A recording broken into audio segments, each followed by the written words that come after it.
Wall Street veteran Bernard Madoff has been arrested and charged with running a $50 billion Ponzi scheme.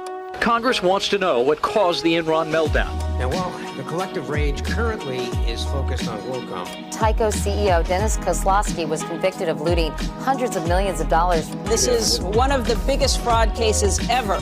Their president's a crook. Well, I'm not a crook.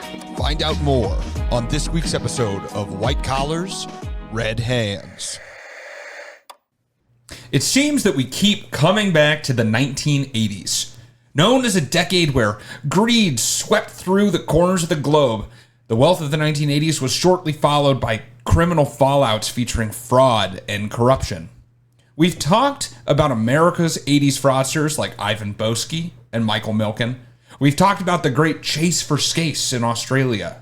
But today, we travel to Southwest Asia to talk about the largest fraud in Hong Kong history. Hong Kong has a rich history, both literally and figuratively. In 2022, they had the fourth highest proportion of millionaires at 9.9%, outpacing the US by 0.9%. This amount of wealth likely means that there's also at least a small group of people gaming the system. The biggest instance of which was the Carrian Group scandal that cost the Hong Kong taxpayers millions of dollars in investigation costs and saw the downfall of one of the largest companies in the nation's history. The downfall of which caused a wake of not only financial destruction, but also the destruction of lives and a murder. Buckle up for a Batman-level investigation on this week's episode of White Collars, Red Hands. A Batman investigation? That's just him being like, the lights over there. And then he jumps over there and he's like, beat up 3 people. I saved the city. Put some respect on his name, Nina. He is the greatest detective of all time. Oh, sorry. All right. What's his name? Bruce Wayne. I literally thought I was like, it's Batman. What are you talking No. We just said his real name. We just said it's Batman. Yes, Bruce Wayne. Bruce Wayne. Yeah. He's the greatest detective of all time. Christian Bale. Supposedly. Anyway, welcome back to another episode of White Collars, Red Hands, everybody. I'm Kashan. And I'm Nina. Yeah, and today got a little bit into the history behind the Carrian Group. This happened in the 80s, obviously, and in a foreign country, so it's always a little bit hard to find sources on this in English. However, the primary source for today's episode was a comprehensive account of both the crimes and the legal proceedings that was put together by the investigating body, the ICAC, which is an anti-corruption organization in Hong Kong. Okay. So I use that. There's a lot of acronyms in this one, so I'm sorry. So just remember, the ICAC is the one who did the investigation on them. And details past what is in here can be found at icac.org.hk. Okay. Other than that, there were some other articles from around the time, both in English from here in America and also translated because there's English publications in Hong Kong. So, there's a lot. I mean, they were owned by Britain for so long, or controlled by Britain for so long, that there's a lot of English in Hong Kong until 1997. Yeah, 1997. Yeah, it was in our lifetime that China took them back. I went to Hong Kong, and it was very easy to get around there because lots of English. Fair enough. It's also, I think because of that, it's also a big business center. Between, America, kind of the Western and the Eastern world. Yeah, absolutely. Britain definitely made Hong Kong into a place that would bridge the gap between the Western and Eastern world. Yeah. Not that we're advocating for colonization. No. I'm just saying that was a byproduct of what happened. But yes, it happened. Hong Kong was not as cheap as China. I'll say that. Well, yeah, that's true. The Hong Kong dollar is the 4th most traded currency. Wow. I think. It might have been 7th. What's the first? It's up there. Oh, the U.S. dollar. That's what I thought. Yeah. But yeah, so it gets around. It's a very cool place. I really enjoyed my time there. Yeah. But today we're talking about the main guy that we're talking about is this guy, George Tan. He was the founder and chairman of what would become the Carrian Group. And he was born in Malaysia which is a close-ish neighbor to Hong Kong. It's in Southwest Asia. It would take you 2.5 days to drive between the capital of Malaysia, Kuala Lumpur, and Hong Kong, but you could do it. I looked it up because I thought they were closer, and they are not. You said 2.5 days? Yeah, 2.5 days of driving.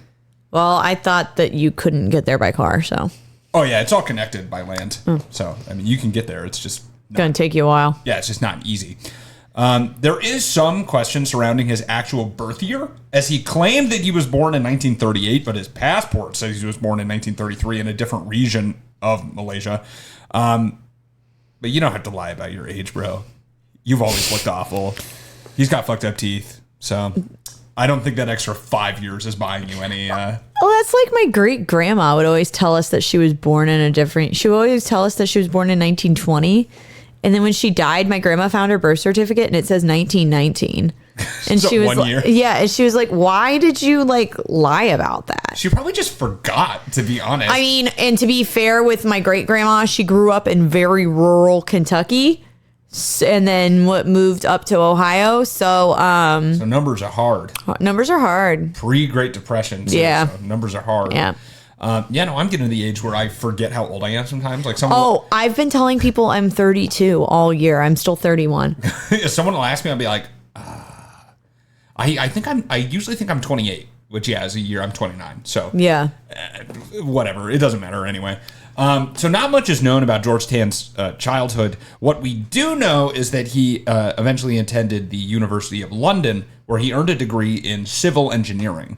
He then moved back to Malaysia, where he operated some small civil engineering businesses throughout the 1960s. Apparently, though, these didn't go so well because he declared bankruptcy later that decade. And after this first taste of failure, Tan decided to move to Hong Kong in 1972 and worked as a civil engineering manager for a property firm there. At this firm, he would meet the co-founder of the Carrian Group, Chung Cheng Man. The Chung family owned the property firm that Tan was working for at the time, and they're pretty wealthy. They're a pretty wealthy and influential. They're a pretty wealthy and influential family in Hong Kong. Tan and Man hit it off, and Cute. Tan and Man, we go together They're like like sugar, Tan and Man. They hit it off and started investing in properties during a market slump that was occurring during the mid-'70s in Hong Kong. And the two struck their biggest deal when they bought a piece of land in 1975 for 2.5 million Hong Kong dollars, which is 320,000 US dollars. I also do this the whole time. I give you the Hong Kong amount and the US amount, just so you can keep track. So you can know. Just so you can impress your friends with all of your knowledge You're like, of these sums in Hong actually, Kong dollars. this is how much it is in Hong Kong dollars. And then they sold that property a year later to the government for 6.2 million Hong Kong dollars, or $800,000 US. So they more than doubled. They got an ROI of more than double, which is crazy. And then the government would then go on to build the Hong Kong Sanatorium and Hospital on this land, which is... A sanatorium's an insane asylum, right? Yes. Okay. Yes. Yeah, I've been there. It says just and hospital, so I don't know if it's both or if it's just a mental hospital and a sanatorium. But I don't know. A lot of times they have the psych ward and the hospital in the same place. Well, I mean, fair. They hyped this up, so I thought this was going to be like one of the biggest hospitals in Hong Kong. It's not. I looked up the biggest hospitals in Hong Kong. It wasn't even on the list. So I was like, okay. So they just built a hospital on it. But now you know that too, so you can impress your friends with that fact. This sale was built upon a renewal of the real estate market in Hong Kong, and Tan used the money from the sale and returns from other properties that he bought on the downswing to fuel more investments that started to carry the Carrian name. Not too sure about the origins of Carrian, by the way. It's capitalized like it is a... It sounds like a name. It's a proper noun. I thought it was a last name. It's not his last name, and I don't actually know why they chose this. I tried to look up the meaning behind it, but it's Carrian spelled with an A, and it just kept trying to tell me Carrian spelled with an O. So I just saw a bunch of descriptions that were like guts, and I'm like, no. They're like dead stuff. I'm like, that's not what I'm looking for. So I couldn't find it. Interesting. but that's what he chose. And his first business, Carrian Pest Specialist Limited, which was a pest control company for some reason, was established in 1976. Pest control is just a weird choice. He's always been in real estate property, and he's like, you know what? Well, maybe he was tired of hiring an exterminator. So he's like, I'll just do it. I'll get it myself. I'm going to do it myself. My building's got so many bugs. He's like, these termites aren't going to get rid of themselves. I'm going to do it myself. Orkin? Oh, man. Fuck Orkin. It's expensive. That's the only pest control place I know.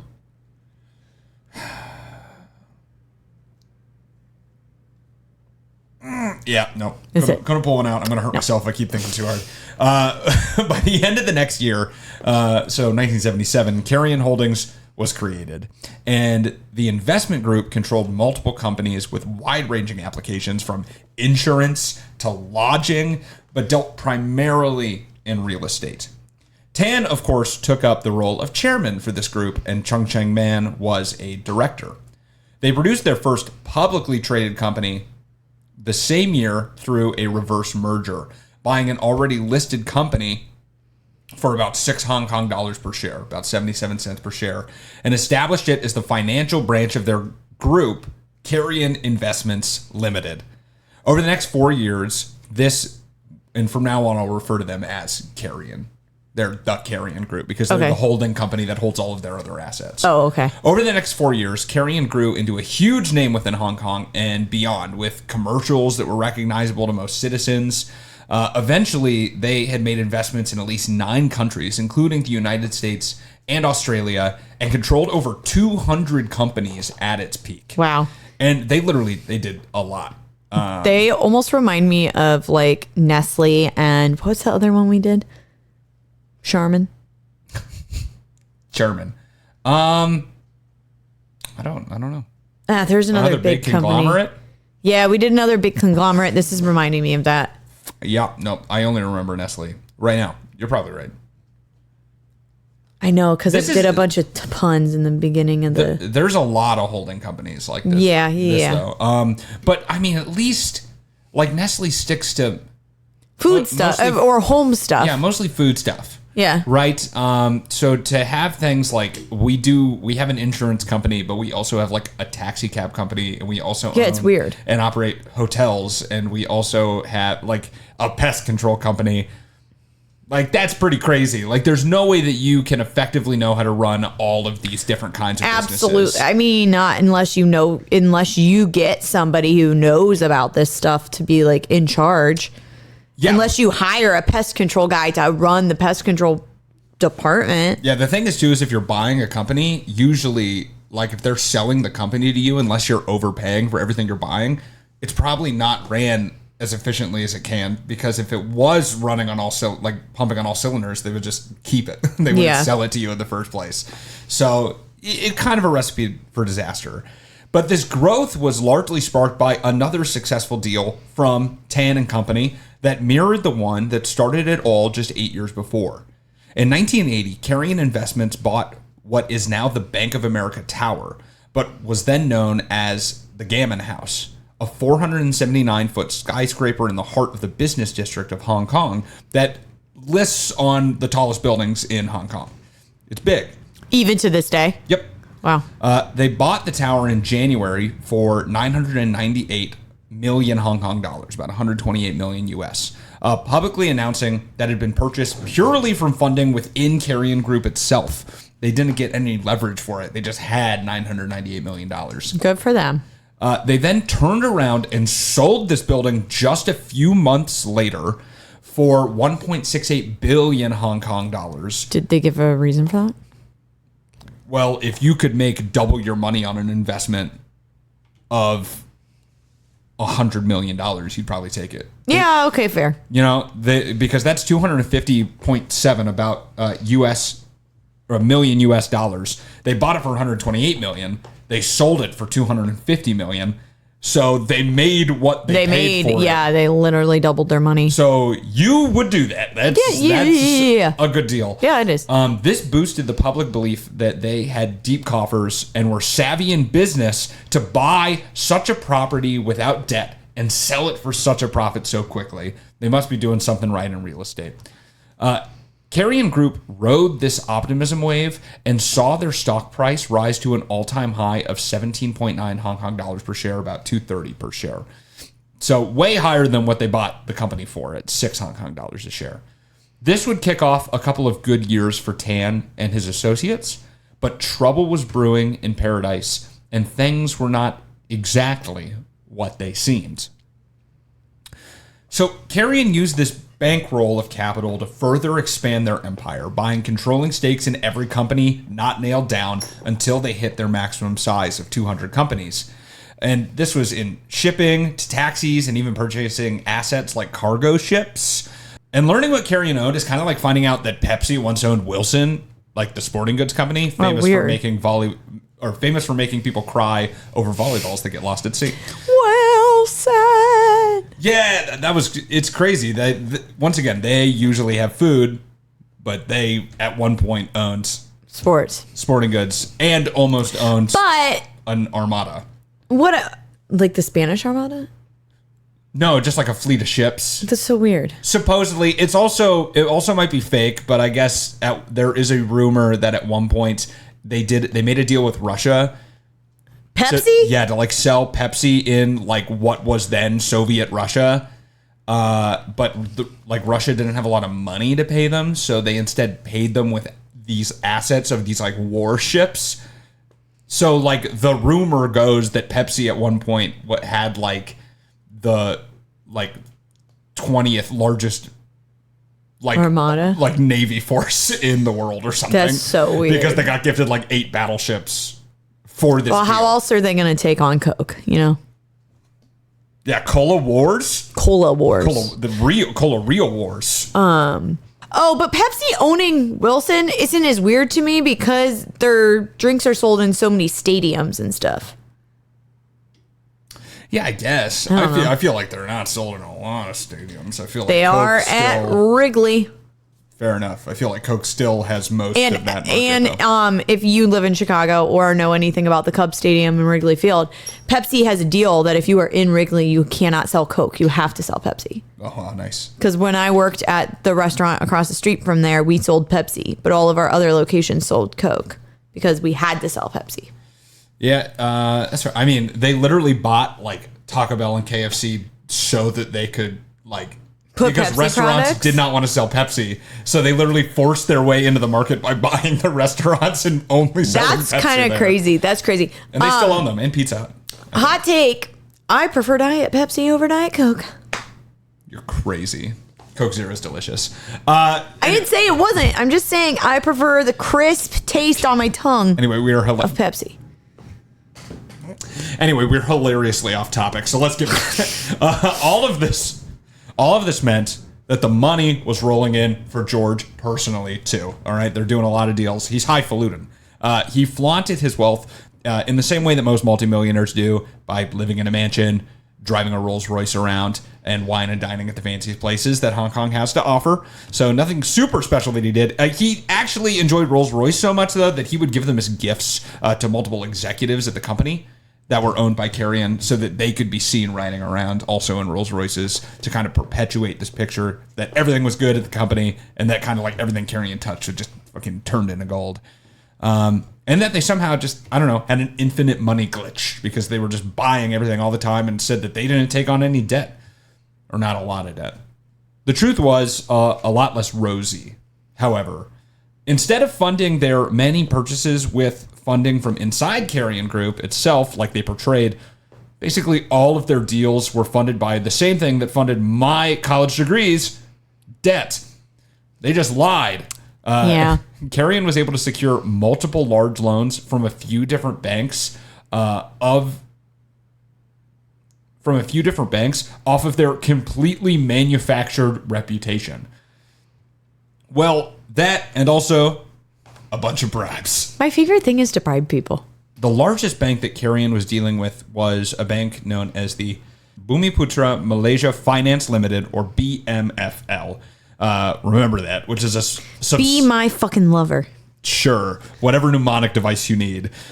Which is a subsidiary of Bank Bumiputra Malaysia Berhad, BBMB. You got one for that? big butts might blow. Sure. BBMB was a government-backed Malaysian bank, and because of their ties to the government, they couldn't set up a direct branch in Hong Kong. So they created BMFL and incorporated it in Hong Kong and sent top officials from BBMB to run the bank. So it was basically a branch, but they had to jump through some loopholes, have a different name. BMFL wanted to make a splash in the market to secure its prowess as a new player in Hong Kong. And Carrian wanted to eat as many companies as possible, and it needed funding. It was a match made in capitalist heaven. And BMFL sent over the first 5 million Hong Kong dollar loan in 1979. George Tan was originally introduced to the lending house through the BMFL general manager, but he soon developed close relationships to top officials at the organization and dealt with them directly. These top officials then conspired with Tan to release large loans to Carrian that were poorly secured or not secured at all with any sort of collateral. So, Oh, wow. And it was a lot of money. Tan would then provide these officials kickbacks in the form of either equity in Carrian itself, so stocks in Carrian, equity in another company, or just cash directly.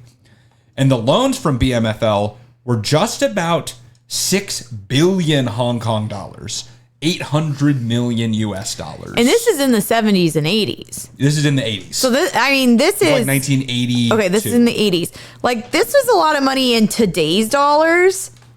That's crazy money back then. Yeah, and they're just handing it out. Willy-nilly. Handing it out with no sort of security that they'll ever get their money back or anything else. Crazy. Like, a lot of the time, you at least put up shares of your company. Yeah. Because then it would still kind of sucks if your company goes under, they're basically worthless anyway. But, like, nothing? That sucks. And these loans were a large part of the reason that Carrian was even able to afford that Gammon House purchase in the first place, which Tan went on to publicly lie about, saying that it wasn't funded with debt when it was completely funded with debt. That, though, wasn't the biggest or last lie about the Gammon House purchase. As it turned out, the quick sale for a high profit a couple months later, that never actually went through. It was publicly released, but no money ever exchanged hands, and the sale was never actually completed. But they told everybody that they bought it. Exactly. And that's what fueled them going public in the first place, and also saw their stock rise to an all-time high. But, like, the company that didn't get bought didn't say anything? Well, it was a property. Oh, the property. Oh, okay. It's the skyscraper itself they bought and then sold. But people just didn't know that it hadn't been sold. They just didn't see it still on the market. I just don't think they didn't sell it to anyone else afterwards. They just held on to it. Got you. But yeah, basically they conspired with the guy who sold it to say that they sold it when they didn't actually do it, just for this, like, Just for the clout. yeah, just for the clout. Exactly. So they never got that influx of capital, and the inciting incident behind their meteoric rise was already a house of cards, a lie. This would have been fine. I mean, not fine legally, but, like, they might have still made it out alive as long as the real estate market in Hong Kong stayed strong, and as long as their businesses, increased in value over time. Later, Carrian could sell these acquired properties, turning a profit, and be able to get out from under these large debts.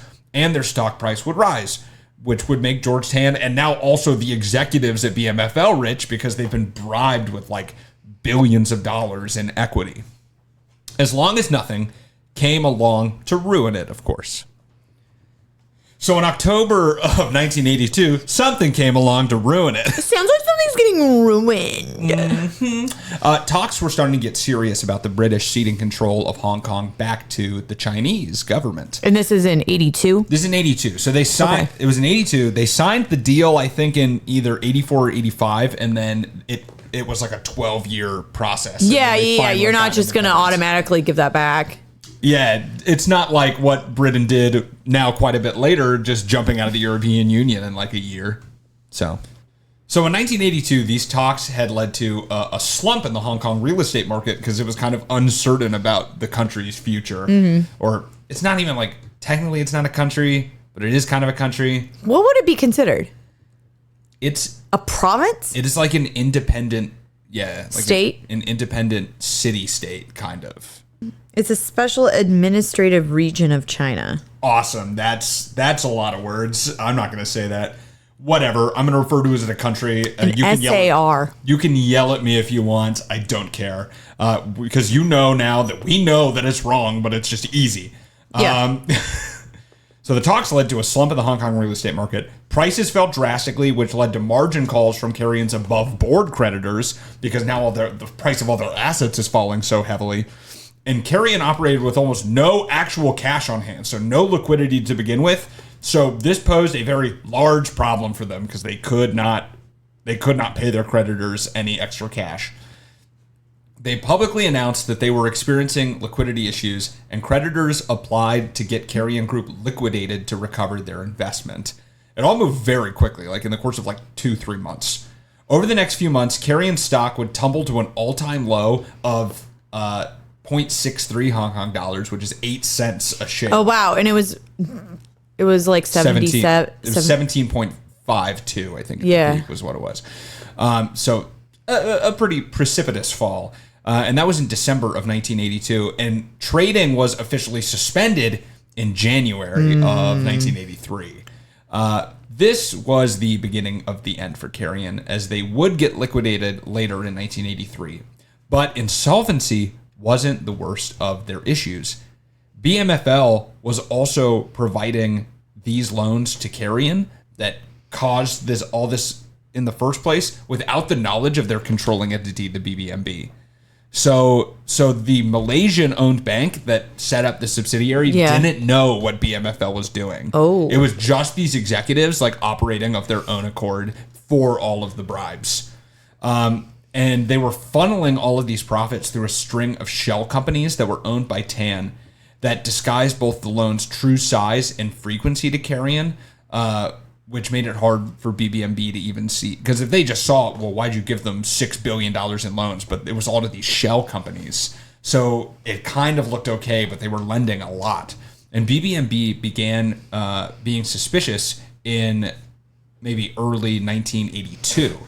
They became so suspicious that in 1983, following the downfall of Carrian, they sent an internal auditor to take the role of assistant general manager and covertly look over the books and report back to them. And BBMB... A spy. Exactly. And BBMB blocked any additional loans without headquarters approval from then on. They're like, okay, no more loans. You have to ask us every time.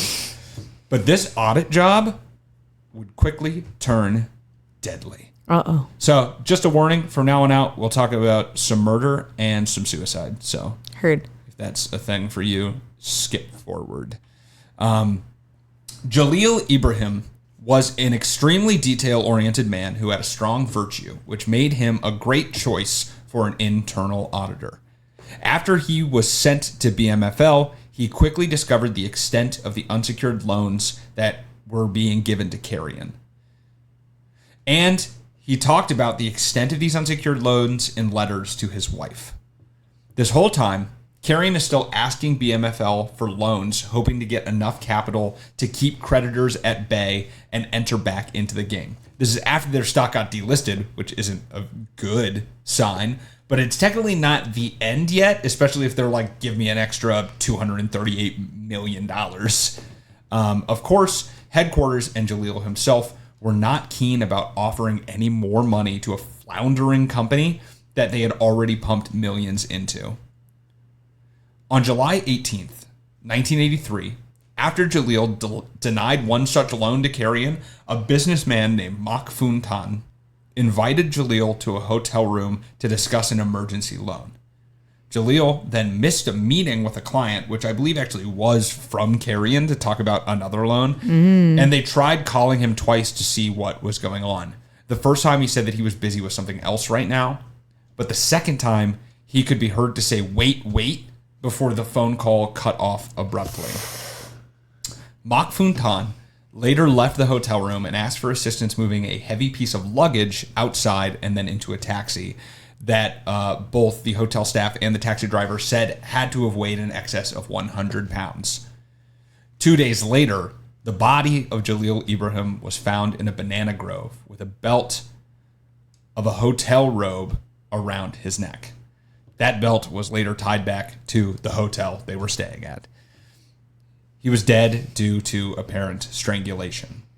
The body had been meticulously cleaned, but they eventually found a Malaysian coin tucked deep into one of his pockets. Jalil had been reported missing the day of the meeting, and when police found the Malaysian coin, they tied it back to missing Malaysian men and were able to get a positive ID on him. So, who put the coin in the pocket? I think he just had the coin because he is Malaysian. Oh, okay. So okay. he had Malaysian currency on him. Okay. And they just missed it because it was like deep in his pocket. And that's how they were able to be like, oh, he has Malaysian currency on him. He's probably Malaysian. Let's look for missing Malaysian men. And that's how they narrowed it down. Okay. Yeah. Mak Funtan was pretty quickly arrested and convicted for the murder because it was pretty obviously him. And although during his court proceedings, he said George Tan was the one who ordered the killing because he was denying their loans. Tan denied it, and there was never a definitive link established between the two. And Mak Funtan was the only one arrested in connection with this murder. It was never tied back to Carrian. There's actually a lot of conspiracy theories on this one, so it was hard to tell what is true. So I kind of ran with only what is available from the ICAC. But I guess it might even have been a hit from Malaysia, is what some people believe, because it looked really bad that a bank that was a subsidiary of the government bank was the one that was involved in all this. And he just knew too much. And they were also upset that he didn't act immediately because he didn't tell them immediately what he found too, because he was worried about like how it would look for the business. Got you. So he's like, what should I say? What should I not say? And then he just got murdered. So that being said, although George Tan didn't get hit with this, he would be in a whole lot of legal trouble. There was a lot coming his way. Not only to him, but all of those who were complicit in this scheme between Carrian and BMFL, as they were the subject of a 17-year-long investigation by the ICAC. That's crazy. Things got crazy, and yes, we're about to learn about it. So the ICAC set up an investigation force that set records in the company. There's a lot of records in this, by the way. 44 people worked on the investigation for 17 years at a total cost of 213 million Hong Kong dollars. All of those are records for the country, I guess. And evidence was gathered across 8 countries. The ICAC had a fight on their hands. After Carrian went under, the BMFL executives that took bribes from Tan fled back to Malaysia and then countries across Europe. Tan's partner, Chung Cheng Man, had actually already left, and he received no penalties for any of this. Oh, interesting. And when he left in 1982, so the year before everything happened, and he was paid a hefty severance at the time, I think it was 20-something million Hong Kong dollars, because he knew what was going on, and Tan basically paid him for his silence. So, and he's the one who got out, because there are actually, Jalil, although I don't go into details here, was not the only death. That's not shocking whatsoever. There was a suicide, maybe suicide, of one executive who he was found in his pool with a manhole tied around his neck, like with a chain. But they ruled it a suicide, but that's a really weird way to commit suicide. Yeah, I've never heard of anyone killing themselves that way. But hey, also like another executive had just like a fatal car crash. That could have been an accident, but it's just, Yeah, it's a little too suspicious. There's a lot of conspiracy stuff around this. So it gets kind of weird. But Chung Cheng Man, he got out. And right after Carrian went under, Tan was arrested along with other business leaders that were still alive and charged with conspiracy to defraud for providing false information and for misleading shareholders. However, they might have arrested him too quickly. This was in October of 1983. And they might have put the case together a little bit roughshod because they were all acquitted due to lack of evidence and duplicate charges, which is what it said, which I'm kind of unsure about the nature of duplicate charges really means in the Hong Kong justice system. Yeah. I didn't really get to, I didn't learn that much about their legal system that I know how it works. I don't know how it works in America a lot of the time. But I'm assuming that there were like multiple charges that were maybe for the same act. That's kind of what it sounds like, or that would be my guess. And the judge was like, you can't do this. So they all got acquitted.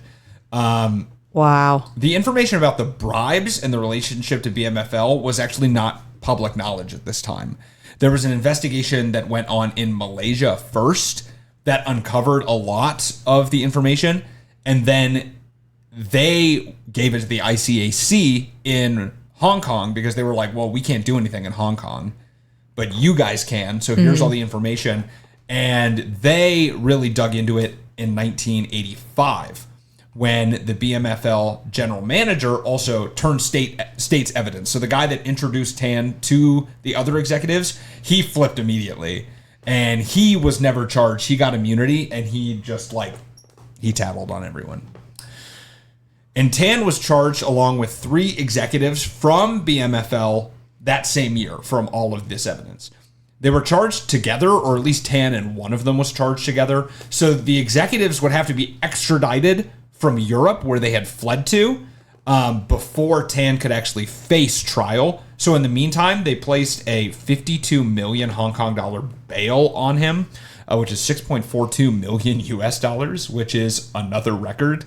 And he posted it. Oh, of course he did. And so for the next 10 years, he's just out. 10 years? Yeah, we'll get into it. One BMFL executive, the former alternate director, had fled to Paris, and he was arrested by French police in 1987. But in order to get him extradited, he needed to have committed a crime that is also illegal in France. They have to be illegal in both places for them to actually be able to extradite him. Is that how that is across the board, or just in France? So usually they from the very small knowledge I know of extradition treaties, it's usually they have a set list of crimes that can be expedited or extradited for, and it's all the capital crimes like murder and stuff. Yeah. Usually, and then there's other things that they have to agree on. So it's just whatever is in treaty by treaty. So this is probably a thing though. Like if you run to a country, if someone came here and smoking weed was illegal, and then they came here to a state where it's legal, they're probably not gonna be sending you back no to face the crime. So I'd say that's probably a rule across. It's probably a rule across the board. Yeah. And the way that the charges had been structured, they were these anti-corruption charges that France didn't really have similar laws to, so they couldn't extradite him. So they released him. And the charges were amended, but it took until 1990, so 3 years later, for them to actually get the charges amended to something that better fit French law. It was fraud and theft charges, and he was finally rearrested. He then spent 4 more years fighting the extradition request, which you can put in a bunch of appeals and really slow down the process. And it delayed him getting sent back to Hong Kong until 1994. So he did finally get back, but he got first arrested in 1987. Long time. Yeah. And 4 years is a long time, but it isn't the record. The record was set by the former chairman of BMFL, who was arrested alongside the director in London. The director made no attempt to fight the extradition and was taken immediately. The chairman, however, had a background as a lawyer as well and dug in his heels. He filed multiple appeals from his arrest in 1985, including 10 applications for writ of habeas corpus, which you haven't heard that since civics. There you go. I don't even remember what it was. It means you must show the body or something in Latin, and it's it basically means that you have to come and everyone's got to come and tell you why things are happening. And I guess you can just keep reapplying. I don't know. Oh. He was finally... I also explained that poorly, and I'm not going to do any better. Actually, you know what? If you're watching the video, I'll put just the definition here. Here.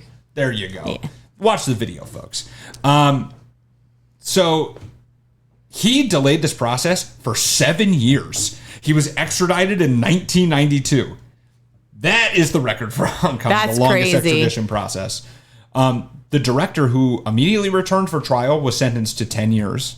The chairman that fought for 7 years against extradition was only sentenced to 1, but those 7 years that he was fighting it, he spent them all in a UK prison. So he did 8 total. Okay. Why was he in the UK prison?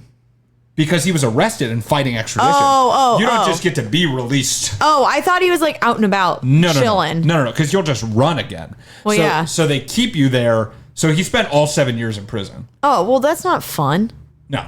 Well, then you might as well just get, well, I don't know what's worse. I really thought that he was just like, well, they'll give up. Because countries do that a lot, especially for white-collar crime like this. They just give up because it's just, I mean, you saw they spent $213,000 or $213 million on this investigation. Yeah. So at some point they go like, that's what happened with Skase. They were just like, Yeah, fine. it's too much money. We'll just give up. So the alternate director, who was recalled from Paris, was sentenced to 5 years for his part in the scandal. And in 1996, during pre-trial, George Tan's bail was finally revoked, and he was once again arrested after living 10 years freely, and for the first time was back in cuffs. His lawyer said that he was in poor health, and George quickly agreed to plead guilty instead of face trial. He was sentenced to 3 years in 1966, of which he served 2, and he was released in 1968. And although he was supposedly in poor health, he lived another 2 decades. Oh, he made a turnaround. Finally passing during the COVID-19 pandemic. He was, he's about the same age as my grandpa. Yeah, he's pretty old. Yeah, so. In his 80s. Yeah, well, he was, well, let's say if you believe his passport, right? Which, by the way, there is also questions about his passport because he had overstayed his visa as well, and his passport in Singapore was revoked after he declared bankruptcy there. So he might have been using a fake passport. Probably. I don't know. But yeah, when he was doing all this with Carrian, his visa had ran out a decade ago. And they only found out when they arrested him the first time. And they were like, dude, what the hell? You're not supposed to be here. You literally you weren't even supposed to be in the country. But whatever. It's crazy. So the Carrian Group was another classic example of the greed that fueled the 80s in both the United States and abroad. A company built on nothing but debt and lies was allowed to balloon to a huge size before it finally popped under its own weight. George Tan committed a series of bribes and bad deals that left him personally wealthy, while it ruined the lives of people who invested in the company. And in the end, all he got was 2 years in prison. In fact, the ICAC made a point that they pursued these people relentlessly in the name of justice in the face of corruption. But when the government finally had them, only one did significant time in prison, while the investigation costs set a record that was fronted by the taxpayers. Greed is universal. As long as there is money, there will be those who covet it. Hopefully, we can learn to be more proactive about enacting oversight legislation to prevent it in the future, instead of just being reactive and learning from cases like this. So that's the story of the Carrian Group, the largest financial scandal in Hong Kong's history. Which they got a lot of millionaires, so the largest one there is that's pretty, a big deal. Is pretty sizable. So thank you guys so much for listening. I hope you learned a lot. This is not one that many people know about. So no, you can I did not know about it before today. You can now count yourself amongst the lucky. And this took some time to put together, as all of these do. And if you want to show some appreciation back, we'd love that. And you can do that by just going to Spotify, leaving a starred review there, writing a review on Apple Podcasts, and leaving a starred review there. 5 stars would be awesome, please. It helps us reach more people and lets us get the word out about stuff like the Carrian Group to more others. Whatever. It's these outros are always, I'm losing my mind by the time we're here. If you want to show your support in other ways and for free, you can follow our socials and interact with us on there. That's facebook.com/whitecollarsredhands, Instagram at whitecollars_redhands, Twitter at whitecollarspod, TikTok at whitecollarsredhands. You can also go listen straight on our website, whitecollarsredhands.com. You can contact us there, and while you're there, you can hit that button that says check out the merch, and you can support us in a non-free way. But don't worry, you get goods in exchange for your money. Yes. So, and then we get some of the money, not all of it. So do that. You can also send us ideas for episodes through that website, or directly to our email, whitecollarsredhands@gmail.com. You can also DM us. Yeah, DM us on any one of those platforms mentioned earlier, and we will respond, unless it's on Twitter, because I run that one, and responding to DMs scares me. So it does. I don't know. I hate sending texts. Okay. I hate it. So you can be brave. So I will try. If you message me on there, I will try.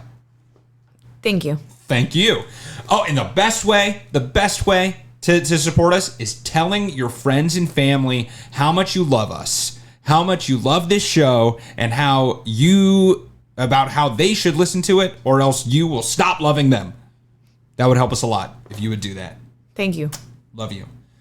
And you know what? I think that might be it. Okay. Is that it? I think that's it. That's it? All right. Well, in that case, thank you for listening, and we'll see you next week on another episode of White Collars, Red Hands.